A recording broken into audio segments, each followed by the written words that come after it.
Delimitation బిల్లుపై కేంద్రం కసరత్తు వేగం చేసింది. ఆగస్టు 16, 17, 18 తేదీల్లో ప్రత్యేక పార్లమెంటు సమావేశాల్లో బిల్లును ఆమోదించే ఆలోచనలో కేంద్రం ఉంది.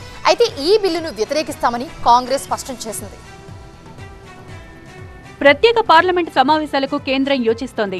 డీలిమిటేషన్ బిల్లుపై చర్చకు ప్రత్యేక సమావేశాలు ఏర్పాటు చేయాలన్న ఆలోచనతో కేంద్రం ఉంది. ఆగస్టు 16, 17, 18 తేదీల్లో సమావేశాలకు కేంద్రం కసరత్తు చేస్తోంది. 3/2 మెజార్టీ కోసం కేంద్రం ప్రయత్నాలు చేస్తోంది. రాహుల్ గాంధీతో బిల్లుపై చర్చించారు కేంద్ర మంత్రి కిరణ్ రిజిజు. అయితే మిగతా విపక్షాలతో చర్చించిన తర్వాతే నిర్ణయం వెల్లడిస్తామని రాహుల్ గాంధీ తెలిపారు. డీలిమిటేషన్ బిల్లు, మహిళా రిజర్వేషన్ సవరణ బిల్లులకు సహకరించాలని రిజిజు కోరారు. అయితే కేంద్ర మంత్రి అభ్యర్థనను రాహుల్ తిరస్కరించారు. మహిళా రిజర్వేషన్ బిల్లును కూడా ప్రత్యేక పార్లమెంటు సమావేశాల్లో ప్రవేశపెట్టే అవకాశాలు ఉన్నాయి.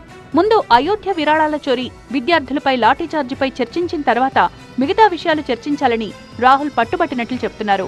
డీలిమిటేషన్ బిల్లుపై విపక్ష నేత రాహుల్ గాంధీతో కేంద్ర మంత్రి కిరణ్ రిజిజు చర్చలు జరిపారని అన్నారు కేసీ వేణుగోపాల్. ప్రత్యేక పార్లమెంట్ సమావేశాలంటూ కేంద్రం లీకులిస్తోందని ఆగ్రహం వ్యక్తం చేశారు వేణుగోపాల్. సభలో బిల్లును ప్రవేశపెట్టాల్సిన మంత్రి ఇప్పటికి కూడా పార్లమెంటుకు రావడం లేదని విమర్శించారు.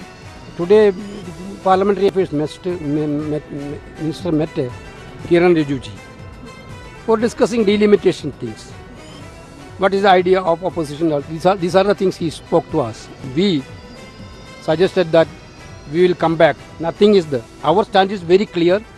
Whatever stand we took in the last parliamentary session, still we are on that stand. There is no change on that. Opposition stand is very clear that. He cannot make confusions. His parliamentary affairs minister trying making confusion that informal wordings are happening, throwing out. Understood? So this is total what they want. What is the stand of the opposition? Whether the opposition stand has changed or not? Our stand is very clear. Our stand is not changed at all. అయితే ప్రస్తుత సమావేశాలు ముగిసిన తర్వాత పార్లమెంటును నిరవధికంగా వాయిదా వేయకపోవచ్చని అధికారిక వర్గాలు చెప్తున్నాయి. దీనిపై ఇంకా అధికారిక ప్రకటన రావాల్సింది. అవసరమైన సంఖ్యాబలం సమకూరిన తర్వాత ప్రత్యేక సమావేశాన్ని ఏర్పాటు చేసే అవకాశం ఉందని చెప్తున్నారు.